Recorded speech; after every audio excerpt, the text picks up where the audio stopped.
दोस्तों, आपका स्वागत है हमारे चैनल पथ प्रभु तक में। आज हम लेकर आए हैं आपके लिए एक प्रेरणादायक कहानी। वीडियो में बने रहें। दोस्तों, एक बार कौवा एक पेड़ की डाल पर बैठे बैठे रो रहा था। नीचे से एक साधु निकलता है और उसके आंसू साधु के ऊपर गिरते हैं। साधु ऊपर से देखता है तो कौवा रोता हुआ दिखाई देता है। साधु पूछता है कि कौवे भाई, क्यों रो रहे हो? कौवा कहता है, बाबा, मेरे जीवन में कष्ट ही कष्ट हैं। भगवान ने मुझे ऐसा बनाया है कि सभी मेरा तिरस्कार करते हैं। कोई मुझे पसंद नहीं करता है। मेरे काले रंग और कर्कश आवाज़ के कारण लोग मुझे अपने घरों में बैठने तक नहीं देते हैं। लोग मुझे झूठा खाना खिलाते हैं। साधु कहता है, सभी को भगवान ने अलग अलग बनाया है और सबको अलग अलग कुशलता भी दी है। इसी प्रकार तुम्हें भी कुशलता दी है। बाकी पक्षियों की भी अपनी अपनी कहानियाँ हैं और परेशानियाँ हैं। कौवा कहता है, नहीं साधु महाराज, मुझसे अच्छे तो बाकी पक्षी हैं जिन्हें लोग पालते हैं, खिलाते हैं और लोग ज़्यादा पसंद करते हैं। मुझे कौन सा लोग पसंद करते हैं? मेरी ज़िंदगी तो खराब है। साधु कहता है, अच्छा ठीक है, बता तुझे कौन सा पक्षी बनाना है। मैं अपनी शक्ति से तुझे वही पक्षी बना देता हूँ। कौवा कहता है, साधु महाराज, मुझे हंस बना दो। कितना बढ़िया रंग है, लोग कितना पसंद करते हैं। साधु कहता है, ठीक है, मैं तुझे हंस बना दूंगा, लेकिन मेरी एक शर्त है कि पहले तू हंस से जाकर मिल आ। कौवा हंस के पास जाता है और हंस से बोलता है कि हंस भाई, तुम्हारा क्या रंग रूप है? पानी में भी चलते हो, क्या विशेषताएं हैं? लोग तुम्हें कितना पसंद करते हैं। तुम्हें देखने के लिए घंटों लोग खड़े रहते हैं, इंतज़ार करते हैं। अगर मुझे मौका मिले तो मैं हंस बनना पसंद करूँगा।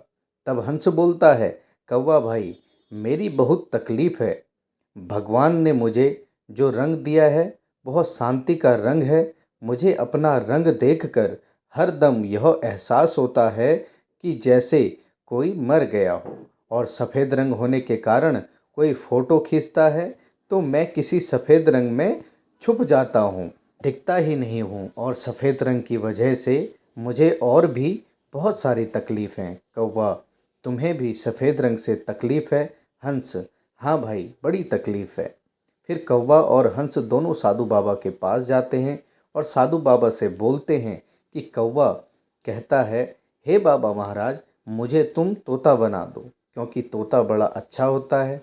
उसका हरा रंग होता है, लाल चोंच होती है, लोग पालते हैं, पसंद करते हैं, फ़ोटो खींचते हैं, बहुत सारी विशेषताएं हैं।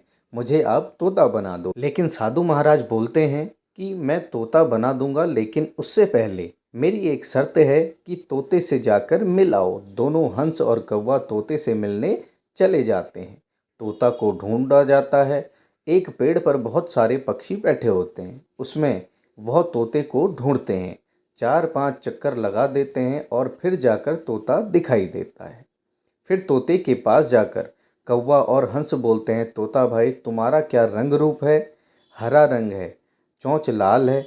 मैं तुम जैसा बनना चाहता हूँ। अगर भगवान मुझे मौका दें तो मैं तुम्हारे जैसा ही बनना चाहता हूँ।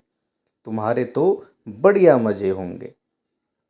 इस पर तोता बोलता है, तुम लोग 4 चक्कर पेड़ के लगा लिए, जब मैं दिखाई दिया और मेरे रंग की तारीफ करते हो। भगवान ने मुझे ऐसा रंग दिया है कि पेड़ में छुप जाता हूँ, कोई मुझे देख नहीं पाता है। कोई फ़ोटो खींचता है तो मैं और पेड़ में दिखता ही नहीं। और तुम मेरे रंग की तारीफ कर रहे हो या मेरी बेइज्जती कर रहे हो? हंस और कौवा बोलता है, क्या तुम्हें भी अपना रंग पसंद नहीं है? क्या तुम्हें भी इस रंग से तकलीफ़ है? और क्या क्या परेशानियाँ? तोता बोला, मुझे लोग पकड़ने के लिए हरदम घूमते रहते हैं, इसलिए मुझे बचकर रहना पड़ता है। लोग जाल बिछाए रहते हैं, पल पल सतर्क रहना पड़ता है। मैं बहुत परेशान हूँ। इस पर फिर तीनों पक्षी साधु के पास जाते हैं और फिर साधु से बोलते हैं, महाराज, एक मौका और दीजिए, हम लोगों को मोर बना दीजिए। मोर बढ़िया पक्षी है, लोग उसका सम्मान करते हैं और वह राष्ट्रीय पक्षी भी है। तो साधु ही वही शर्त रखता है कि मैं मोर बना दूंगा, परंतु एक बार मोर से जाकर मिल आओ। तीनों जाकर मोर को ढूंढने लगते हैं। जंगल में उसे जैसे तैसे मोर मिलता है और मोर एक गड्ढे में जाकर छुपा था। तीनों बोले, मोर भाई, तुम इस गड्ढे में क्यों छुपे हुए हो? तो मोर बोलता है, ध्यान से देखो, वो झाड़ियों के पीछे एक शिकारी खड़ा है और वह मुझे ही ढूंढ रहा है।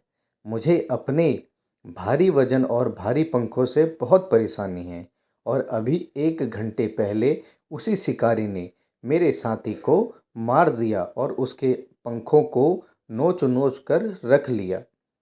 अब उन पंखों को पूरे मार्केट में बेचने जाएगा और लोग अपने घरों की सजावट में इस्तेमाल करेंगे।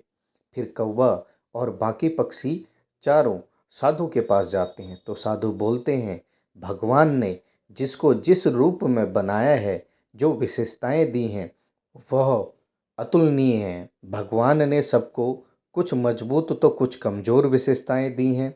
अगर हम कमज़ोर कड़ियों पर ध्यान देंगे तो खुद को कमज़ोर महसूस करेंगे।